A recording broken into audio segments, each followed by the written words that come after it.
you're supposed to get a job right after high school. So that was the expectation. So when I said I was going to go to college, it was like, well, you probably should go to work for a while first. But I was afraid if I didn't go right out of high school that my life would get too busy.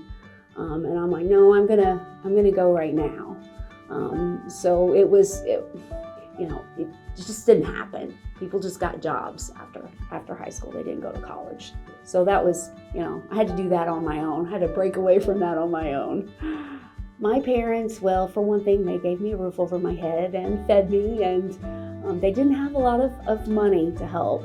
I do remember they bought me my first cell phone. I won't tell you that it was in a bag, but when I had to drive to SEMO, I was a commuting student at SEMO most of the time because finances were limited and I didn't have any money for the dorm. So they bought me my first cell phone. They helped me as much as they could with tests. So my poor mother would stay up late at night with flashcards, and so they were my emotional support. I was unaware of all the different offices in the colleges. So what did the registrar's office do opposed to the admissions office? And why was the business office different than the financial aid office? And what is the bursar's office?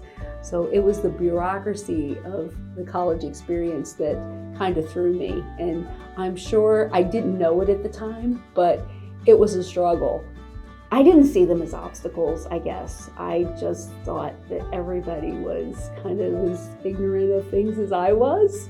And when I wandered around, I remember struggling with learning the library.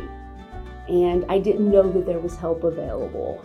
So I felt like once I learned the library, it was time to transfer to another university.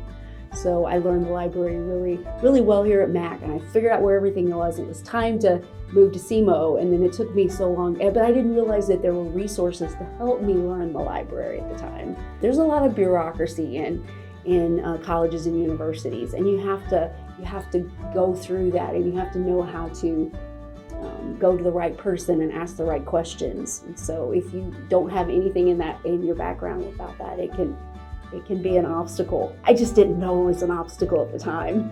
I just thought, I gotta get through this. It was just a frustrating time, I remember one time I wanted to drop out of school because I was extremely frustrated with a very opinionated professor.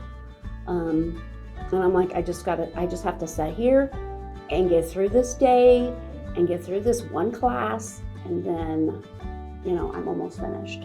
And so I just had to keep looking at the end goal. And that end goal for me was having a good paying job. I didn't want to work at a factory. I was waiting tables, and so I knew my body wasn't going to hold up for 30 years on doing that.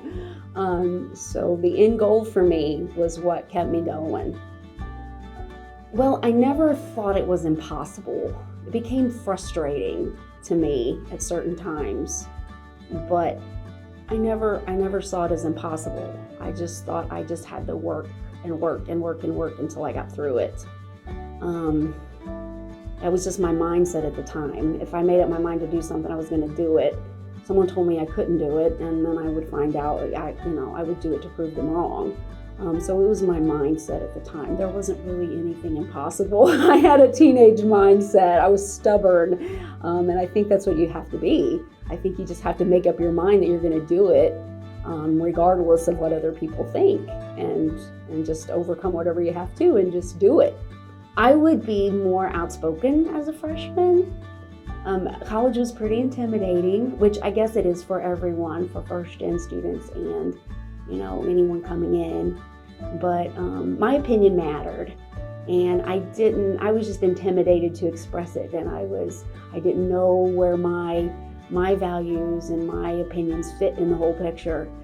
So I think I would tell myself, you know what, you just express your opinion if you have one. I would just encourage people to learn while they're in college and expand their horizons, not narrow them. Sometimes college can be very narrowing with certain things, but I would encourage students to just hold fast to who they are, and their opinions and their expressions, they mean a lot, and they need to be out there, making the changes and saying what they think too.